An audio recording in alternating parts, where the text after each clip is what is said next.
I'll be back before you know it, honey. I'm going to miss you like crazy. I know. Call me if you need anything, okay? Especially if my mom gives you a hard time. I don't want to bug you while you are quite literally saving the world. I love you. That's all that matters. I love you too. My name is Laura, 29 years old, and my husband, Oliver, 28, was going back into the military. We were hopelessly in love and just got married last spring. I was planning on living on base while he was away, but his mother, Whitney, 62, was having a rough time living alone since her husband's passing off last year. Oliver was hoping she would live on base with me. She was unwilling to move from that house since it has been passed down for generations. I don't blame her, but the problem is her nasty attitude. She never liked me, and to this day, I don't know exactly why. Oliver says that I shouldn't sweat it because she's never liked his past girlfriends either. No one would be good enough for him in her eyes. And to say that she was shocked that we got married after 6 months of dating would be an understatement. She almost didn't come to our wedding. Whitney had to be dragged out of the car forcibly by her two sisters, and she was screaming her head off the whole time. She was very dramatic. After that incident, I avoided her at all costs. If Oliver wanted to visit her, he would go alone. The last time I joined in on a visit, she implied that it looked like I had gained weight before the wedding and that I would probably stay fat after having a child. But now I could no longer stay away at arm's length. The first week of living in the house wasn't too bad. We kept out of each other's way for the most part. I did, however, try to have breakfast or dinner with her to keep her company as per my husband's request. Anytime after that, I would hang out with friends or be at work. Our conversations were non-existent. But she did compliment my cooking, so I thought that was a good thing. Things immediately went downhill the following week after. I planned on making breakfast for us, but no eggs and bacon were in sight. I checked the freezer, and again there was nothing. I decided to do a quick grocery store run. So I went through the pantry and the refrigerator to see what we needed. I then went to the store and bought everything. I didn't mind doing this, but Whitney did. I came home with 6 bags full of groceries. What's with those bags? I noticed we were running low on some groceries, so I bought some. Which market did you go to? The one down the street? You would. I don't shop there. Well, why not? It's only a mile away. I am not too fond of their selections. You probably got all the cheap stuff. This one, you should return the food and go to Mary's Market. That's a 30-minute drive. Was she being serious? I know. Whitney, the grocery spot isn't so bad. Do you want any breakfast? I'm not eating anything you're making. She crossed her arms in a petty attempt at pouting. You're being a bit ridiculous. This could have been all avoided had you just asked me where I went to get my groceries. I'm telling you right now, I'm not eating that crap. Suit yourself. I thought she was joking, so I made her a plate and wrapped it in the fridge. I did the same thing for dinner. The entire week, she went on a hunger strike and only drank water. All the groceries I bought eventually went bad after the second week. I don't know how she could function without food, but I just assumed she would eat while I wasn't home or go out to get meals. The following week, the groceries were running low. This time, I waited for her to get some groceries since she was so adamant about going to Mary's Market. There was no way in hell I was driving half an hour. But again, she did not eat for another 4 days. It was then I realized she was teaching me a lesson. She was a stubborn old woman and I was learning the hard way. I'm going to Mary's Market. Would you like to make a list of things I should buy? Wow, how thoughtful, she said sarcastically. The groceries at Mary's were not different from the other place. I didn't understand why she was so challenging. Even though we had groceries in the house, she never offered to cook, which meant I did it all. The grocery incident wasn't our only issue. There is only one bathroom in the house, and I do my business and always clean up after myself. This woman did not know the definition of clean. She left her hair down the drain. Toothpaste would be all in the sink, wasting away, and the worst part was, I always found pee on the toilet seat as if she was always about to piss her pants before relieving herself. Every other day, I would clean the bathroom. I never got a thank you or an appraisal for it. These were all small things that I had issues with her. But the worst offense was her constant asking of where I was going, as if I was obligated to tell her. I'm a grown woman, for crying out loud. All I ever did was hang out with friends and work, but no, I had to be a stay-at-home wife? It's honestly kind of thrashy that you still go out like that. It's not like you're 21 years old anymore, so I don't understand the appeal or the need. What else do you expect me to do? Mop around until my husband returns? Yes, of course. I know your kind. What the hell does that mean?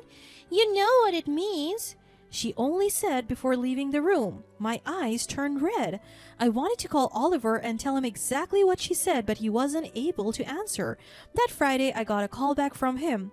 Honey, I missed you so much. I know. I'm sorry I haven't been able to reach you. The towers were down, and just a lot of things have been happening out here that I can't really talk about. His voice was sad, something I rarely heard because he was such a strong man. I knew I couldn't share my problems with him at that moment. I didn't want to stress him out more. I had to face Whitney alone, but at what cost? How is everything at home? We're doing great. We miss you so much, though. I tried staying out of her way. The only time I had the place to myself was on Fridays, when she would pick up her heart medication. Besides that, she stayed at home. Everything boiled over when I decided to go again to the market nearby the house. It was so annoying having to shop at Mary's Market, as Whitney paid no effort in going herself. Didn't I tell you about the grocery arrangements? I seem to be the only one who cooks around here, so I made the executive decision to make food from the groceries down the streets, and if you have an issue, then you don't have to eat. Wow, what an original thought of yours. How old are you? You are acting like a child. I didn't even want you here in the first place. It's not like I asked you to be here, but Oliver wanted me to keep you company since you don't have anyone else who gives a crap about you. You act all innocent, as if you have all these qualities that make you a great person. Well, newsflash, you aren't. I know your true intentions. You only got together with my son for his health insurance. Why else would you rush the wedding? That's further from the truth. Where did you get these delusions? We rushed the wedding because we are in love. These are not delusions. They are. I love your son, and you should know this by now. If only he knew what kind of floozy you were, coming and going as you please, wasting away any potential of dignity. You are a married woman going out with God knows who. That's the last straw. Do not talk to me with disrespect. I sneered. I felt myself lose control of my temper. I could care less. As a matter of fact, get out of my house. What? Get the hell out of my house, or I'm going to call the police. You are a deranged woman. Get out! She screamed, throwing the nearest glass on the floor. I didn't know what to do. I grabbed my keys and my wallet, but before leaving for good, I had a bad idea. Maybe rage was testing my limits, but whatever that may be, I swooped her own car keys. Before I knew what I was doing, I was pocketing them and on my way out the door, with her still screaming at the top of her lungs. I stayed at a friend, Carly's house. I didn't know what to expect, but maybe a phone call apologizing for her behavior?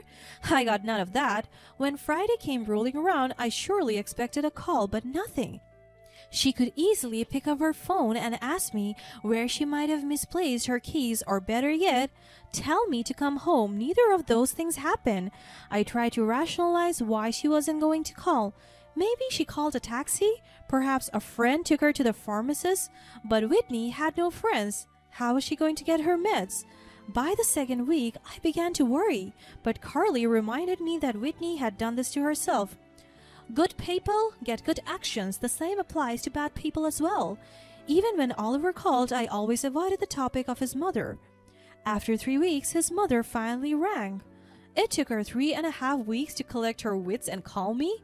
Well, look who decided to. Where the hell are my keys at? I am sick of this blatant disrespect. I can't. Is everything okay? No, I know what you did, and since I'm without my keys, I haven't been able to go to the pharmacist. That doesn't sound like that's my problem. You are sadistic, you know what? I am sadistic? Me? I'm not the one who threw their own family out on the streets with nowhere to go. Do not categorize me as family. I began to hear wheezing on the other side of the call. Just say 2 magic words and the keys are yours. I'll call the police. You would have already, so why start that now? I am not apologizing for anything. I did nothing wrong. Suit yourself right away. Right before I pressed the call to end, she began, I'm sorry, please, Laura, please. I need this medicine, okay? I can't function. Say pretty please. I didn't say I was a good person either. Pretty please. Wonderful. I went straight home, finding her on the steps of the house. She was ready for those keys. As soon as she left the house, I had this sudden feeling of guilt inside me, ready to burst. It was my conscience catching up with actions, and I didn't feel right. What started out as a bad decision after another could have cost my mother-in-law's life. I knew what I had to do. I called Oliver. Hi, honey. How's everything at home? I did something terrible. I blurted out. What do you mean? You're going to hate me, and I won't blame you. Whatever it is, we will get through this together. What happened? Did you cheat on me? Of course not. No, it's not that. Me and your mother had a bit of a squabble, and she kicked me out of the house. What the hell? Are you serious? Yes. She was saying all these horrible things, and we got into this huge fight, and while I was leaving, I took her car keys, and well, you know how your mother is. She's stubborn as all heck. It took her 3 weeks to call me, and her body reacted poorly without the medication. Oliver stayed silent. I believe I had single-handedly ruined my marriage. That's ridiculous, Laura. I know. I felt tears stinging in my eyes. This is, wow. I don't know what to say. Say anything, please. I'll have to call you back. He never did. Instead, he went on emergency leave and came home. His mother was all right, but royally pissed off with me, but somehow, in some twisted way, it made her respect me more than she did prior. Leave it in the past, Oliver. It happened. I'm fine. How can I? This sounds insane. Both of you. You left her out on the streets with no clothes for something so stupid, and Laura took away your car keys so you got sick. This is madness. As a result, his mother, him, and I went to family therapy to resolve some hidden anger on all 3 sides. Whitney admitted her wrongs, but also said something I'll never forget in the first therapy meeting. Laura was the first girl ever to challenge me, and I'll take that to heart for the rest of my life, Oliver. Sure, she's a little crazy, but so is your mom. She's a keeper. That's the nicest thing you have ever said. Don't push it. Since then, Oliver and my relationship had bounced back to how it was before all of this had occurred. As for Whitney and I, we'll never like each other, but we do love and respect one another. And one thing is for sure, she hides her keys from me at all times.